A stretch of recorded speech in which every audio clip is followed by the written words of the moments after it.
नमस्कार दोस्तों, स्वागत है आप सभी का हमारे चैनल नो योर गॉड्स पर।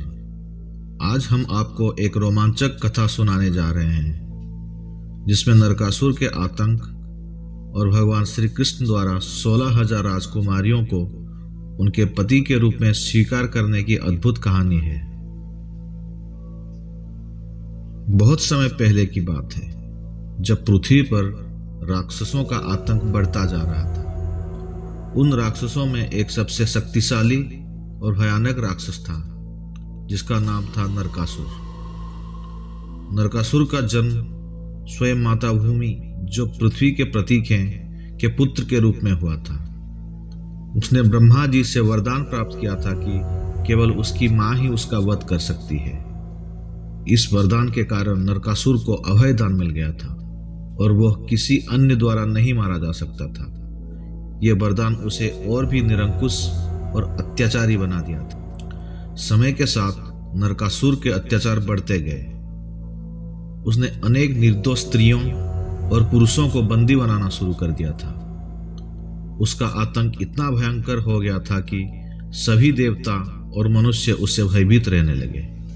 उसने 16,000 से अधिक राजकुमारियों को बंदी बना लिया था और अनेक राजाओं पर अत्याचार किए थे। नरकासुर के अत्याचार से मुक्ति दिलाने के लिए सभी देवी देवताओं और ऋषि मुनियों ने भगवान विष्णु से प्रार्थना की। भगवान विष्णु ने स्थिति को समझते हुए यह निश्चय किया कि वो इस संकट का समाधान करेंगे। उन्होंने श्री कृष्ण का अवतार लिया, जो धर्म की स्थापना और अधर्म का नाश करने के लिए पृथ्वी पर आए थे। श्री कृष्ण ने नरकासुर के विनाश के लिए एक योजना बनाई जिसमें उन्होंने अपनी पत्नी देवी सत्यभामा को भी शामिल किया। सत्यभामा, जो स्वयं भूमि का अवतार थी, जो नरकासुर का वध करने की शक्ति रखती थी। हालांकि कृष्ण स्वयं नरकासुर का वध नहीं कर सकते थे, क्योंकि ब्रह्मा जी का वरदान नरकासुर को था कि केवल उसकी मां ही उसे मार सकती है। इसीलिए श्री कृष्ण ने सत्यभामा से कहा कि उन्हें नरकासुर से युद्ध करना होगा।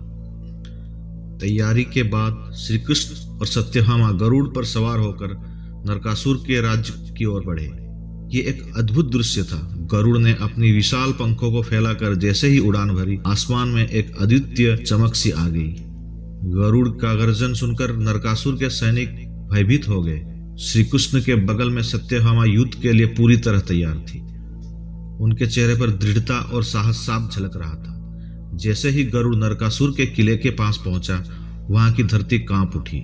नरकासुर के सैनिकों ने उन्हें रोकने की बहुत कोशिश की, परंतु श्री कृष्ण और सत्यभामा ने सबका वीरता से सामना किया। श्री कृष्ण के धनुष की टंकार और सत्यभामा के शस्त्रों की चमक ने सेना में खलबली मचा दी। अंत में वे नरकासुर के किले तक पहुंच गए। जैसे ही नरकासुर को श्री कृष्ण और सत्यभामा के आगमन की सूचना मिली, वो क्रोध में भर गया और स्वयं युद्ध करने के लिए आगे बढ़ा।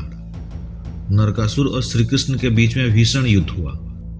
नरकासुर ने अपने दिव्य अस्त्र शस्त्रों से श्री कृष्ण पर भारी प्रहार किए, परंतु श्री कृष्ण ने अपनी चालाकी और युद्ध कौशल से उसे हर बार परास्त किया। फिर भी नरकासुर अपनी शक्ति के घमंड में चूर होकर युद्ध करता ही रहा। एक समय ऐसा आया जब श्री कृष्ण ने सत्यभामा को इशारा किया और सत्यभामा ने अपने धनुष पर बाण चढ़ाया और पूरे संकल्प के साथ उस बाण को नरकासुर पर छोड़ दिया। बाण सीधा नरकासुर के हृदय में लगा और उसी समय श्री कृष्ण ने अपना सुदर्शन चक्र निकाल के उसके शरीर के बहुत टुकड़े कर दिए। अंत में नरकासुर अपने प्राणों को त्याग कर भूमि पर गिर पड़ा। इस प्रकार माता भूमि के अवतार सत्यभामा ने नरकासुर का अंत कर दिया।